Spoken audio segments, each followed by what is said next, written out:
안녕하세요. 하루하루TV입니다. 오늘은 채용 공고에서 많이 보이는 채용 인원 0명에 대한 이야기를 해볼까 합니다. 이게 진짜 사람을 뽑는 것이 맞는 건지, 도대체 회사에서는 왜 이런 채용 공고를 내는지, 그리고 취준생 입장에서는 어떤 생각을 가지고 있는지 제가 영상에 한번 담아봤으니 이번 영상도 끝까지 시청해주세요. 그러면 바로 시작해 보겠습니다. 제가 취업 관련 유튜브 채널을 운영하다 보니 회사 채용 공고를 하루에도 수십 차례 확인하는데 채용 공고에서 보이는 한 가지 공통점을 발견했습니다. 그건 바로 채용 인원 표기 방식이었습니다. 채용 인원 0명, 00명 이런 식으로 뽑는 인원을 표현하더라고요. 그래서 오늘은 이 채용 인원 0명에 대한 이야기를 해보려고 합니다. 사실 제가 취업할 때도 이런 공고가 없던 것은 아닙니다. 대략적으로 100개 회사가 채용을 한다고 하면 한 50개 회사는 0명 이런 식으로 표현을 했고, 나머지 50개 회사는 그래도 정확하게 몇 명을 뽑는지 표기를 했었습니다. 하지만 최근에는 정말 많은 채용 공고가 채용 인원 0명 또는 채용 인원 자체를 표기하지 않는 것 같아 보였습니다.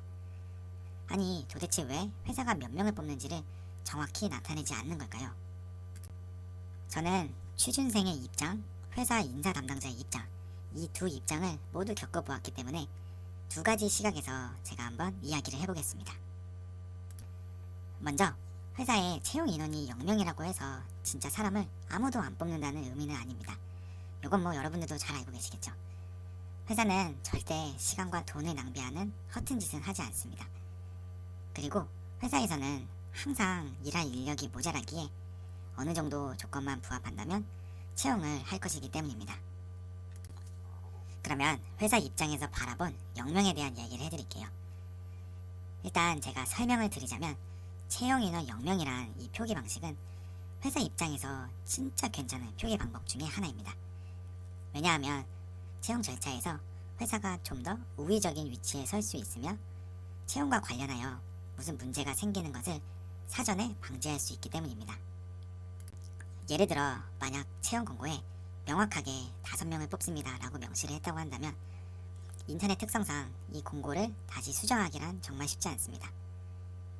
만약 회사 내부 사정으로 갑자기 채용 인원을 2명으로 줄인다면 아마 문의 전화가 폭주하고 수정할 내용을 또다시 공지를 하면서 혼선을 없애야 하는 등 신경 쓸 것이 정말 많기 때문입니다. 근데 채용 인원 0명으로 이렇게 설정을 해놓으면 회사 내부 사정이 어떻게 변하든지 정말 유연하게 대처할 수 있습니다.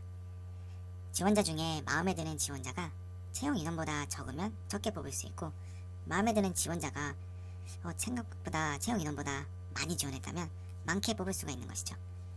이렇게 상황에 따라 유연하게 결정을 할 수가 있습니다. 그리고 채용 인원 0명 여기에 더하여 적합한 지원자가 없을 경우 채용을 하지 않을 수 있습니다라는 이 문구만 있으면 어떤 항의 전화가 와도 답변을 할 수 있는 무적 방패가 되어줄 수 있습니다. 또한 채용시장에서 채용 인원 0명, 00명이라는 표기는 전혀 문제될 것이 없을 정도로 보편화가 되어 있습니다. 0명이면 한 자릿수, 00명이면 두 자릿수를 뽑는구나라고 취업 준비생들도 다 이해를 하고 있기 때문이죠. 이러다 보니 회사에서는 굳이 명확하게 우리가 몇 명을 뽑는지 밝히지 않아도 되는 것이죠. 근데 취준생 입장에서는 씁쓸함이 참 많이 느껴지는 것 같습니다.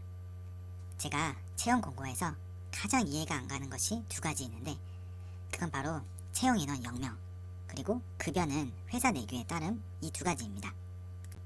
이번에는 취업 준비생 입장에서 바라본 채용 인원 0명에 대해서 말씀드리겠습니다.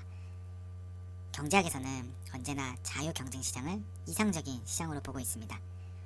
하지만 이는 현실에서는 실현 불가한 시장으로 보고 있는데, 그 대표적인 이유 중에 하나가 바로 정보의 비대칭성입니다. 이 말을 채용시장에 적용을 하면 우리는 취업을 하기 전까지는 회사의 정확한 고용 환경을 알지 못하고 회사에 직접 출근을 하면 그제서야 실체를 알게 되는 경우가 많습니다. 취업시장에서 취업 준비생들이 의뢰 위치에 있다는 것도 이런 부분을 통하여서 어느 정도 가늠할 수 있습니다. 물론 취업시장에서 공급자가 수요자보다 많기에 어쩔 수 없이 발생하는 현상이라고 하여도 취업 준비생은 나의 모든 것을 자세하게 공개하는 데 반해 회사에서는 우위적 위치를 선점하기 위하여 제공되는 핵심 정보가 거의 없다는 점이 참 아쉽습니다. 결국 이는 신입사원의 높은 퇴사율을 유발하고 있는지도 모릅니다. 제 주변에 신입사원으로 입사하여 2년 내로 퇴사하는 사람들을 많이 봐왔는데 다들 똑같이 하는 말이 입사 지원서를 낼 때 이런 회사인 줄 미리 알았더라면 지원을 안 했을 것이다 라는 것입니다. 즉 양쪽 모두에게 시간적 에너지 소모가 굉장히 크게 다가옵니다. 그래서 저는 회사가 먼저 이런 부분을 명확하게 알려주면 좋을 것 같다라는 생각을 가지고 있습니다. 이게 어떻게 보면 회사가 직원을 어떻게 대하는지 간접적으로나마 알 수 있는 요소이기 때문입니다. 마지막으로 스스로에게 질문을 던지며 영상을 마치겠습니다. 그렇다면 당신은 채용 공고를 낼 때 이런 것들을 다 명시하는가라는 질문입니다. 제 답변은 그렇다입니다. 현재 제가 다니고 있는 회사에서는 채용 인원, 급여, 근무시간, 복지사항 같이 지원자가 정말로 궁금해하는 사항만큼은 정확하게 명시를 하고 있습니다. 이번 영상이 도움이 되셨으면 구독과 좋아요 꼭 눌러주세요.